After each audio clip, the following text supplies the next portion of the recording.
गायब। विष्णु प्रसाद तुषार कपूर एक अनदेखा बेवकूफ है। उसकी माँ उसे परेशान करती है और उसके पिता उसे अनदेखा करते हैं। वो अपनी पड़ोसी मोहिनी अंतरामाली से प्यार करता है, लेकिन उसका पहले से ही एक प्रेमी है, समीर रमंत्रिखा। विष्णु मोहिनी को समीर के साथ एक कैफे में देखता है। जैसे ही समीर ड्रिंक लेने जाता है, मोहिनी की नज़र विष्णु से मिलती है। शर्मिला और घबराया हुआ विष्णु गलती से मोहिनी को आंख मार देता है, जिससे गुस्सा होकर समीर उसे मारने लगता है। विष्णु फूट फूट कर रोने लगता है। अपने जीवन से दुखी और निराश वह एक समुद्र तट पर जाता है। भगवान द्वारा दिए गए जीवन के लिए उनसे नाराज होकर विष्णु मूर्ति से उसे दुनिया से गायब करने के लिए कहते हैं, क्योंकि कोई भी उन्हें पसंद नहीं करता है। जब वो घर पहुंचता है तो उसे पता चलता है कि भगवान ने उसकी इच्छा को सचमुच में लिया और उसे अदृश्य कर दिया। उत्साहित और खुश, विष्णु को मोहिनी पर जासूसी करने और उसके प्रेमी को परेशानी में डालने के कई अवसर मिलते हैं।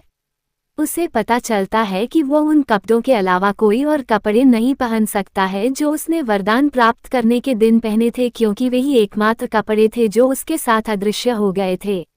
जब विष्णु देखता है कि उसके पिता उसके बारे में चिंतित हैं और साथ ही एक चिड़चिड़ी पत्नी के कारण भी, वह अपने पिता को अपने रहस्य के बारे में बताता है और उन्हें शांत करता है। वह अपनी मां को सबक सिखाने के लिए एक अदृश्य भूत की भूमिका निभाता है। उसकी मां ये सोचकर डर जाती है कि भूत उसके दिवंगत ससुर का है और बेहोश हो जाती है। विष्णु को लगता है कि उसे मोहिनी को प्रभावित करने के लिए पैसे चाहिए, इसलिए वो एक बैंक लूटता है और उसे सारा कैश लाता है, लेकिन मोहिनी हैरान और डरी हुई होती है। विष्णु उसे सब कुछ बताने का फैसला करता है।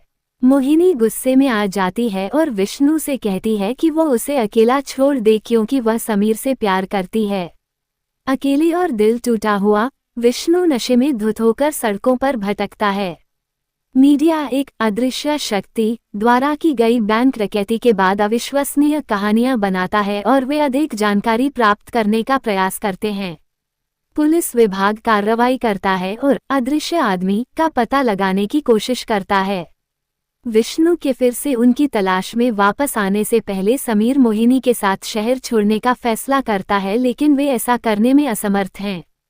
इसलिए वे छिप जाते हैं और विष्णु मांग करता है कि पुलिस उसे मोहिनी ला दे, वरना वह पूरे शहर में तबाही मचा देगा।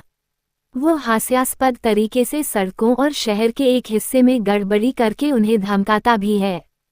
पुलिस मोहिनी को ढूंढती है और उससे विष्णु को खोजने और मारने में मदद करने की विनती करती है, इससे पहले कि वह एक अदृश्य हत्यारा और पूरे देश के लिए खतरा बन जाए। मोहिनी उनके मिशन में मदद करने के लिए सहमत हो जाती है और विष्णु की मांग के अनुसार उससे मिलने एक परित्यक्त इमारत में जाती है। जैसे ही मोहिनी विष्णु को बातचीत में शामिल करके उसका ध्यान भटकाती है, पुलिस उसे पकड़ने के लिए जगह को घेर लेती है। विष्णु मोहिनी से कहता है कि वो हमेशा से गलत था और उसने हमेशा उससे प्यार किया है। वो उससे कहता है कि उसे एहसास हो गया है कि उससे प्यार करने का मतलब यह नहीं है कि वो उसके जीवन पर नियंत्रण रखता है। मोहिनी उसके शब्दों से प्रभावित होती है और उसे एहसास होता है कि वो बुरा व्यक्ति नहीं है। वो उसकी जान बचाने का फैसला करती है और उसे भागने के लिए कहती है, क्योंकि पुलिस पहले से ही इमारत में है। विष्णु अपनी जान बचाने के लिए भागता है और एक नदी में कूद जाता है, क्योंकि पुलिस उसे गोली मार देती है। कुछ मिनट बाद विष्णु के कपड़े अब दिखाई दे रहे कि सतह पर आने वाली एकमात्र चीज हैं, लेकिन उसका शव नहीं मिला। पुलिस और मीडिया ने विष्णु को मृत मान लिया है।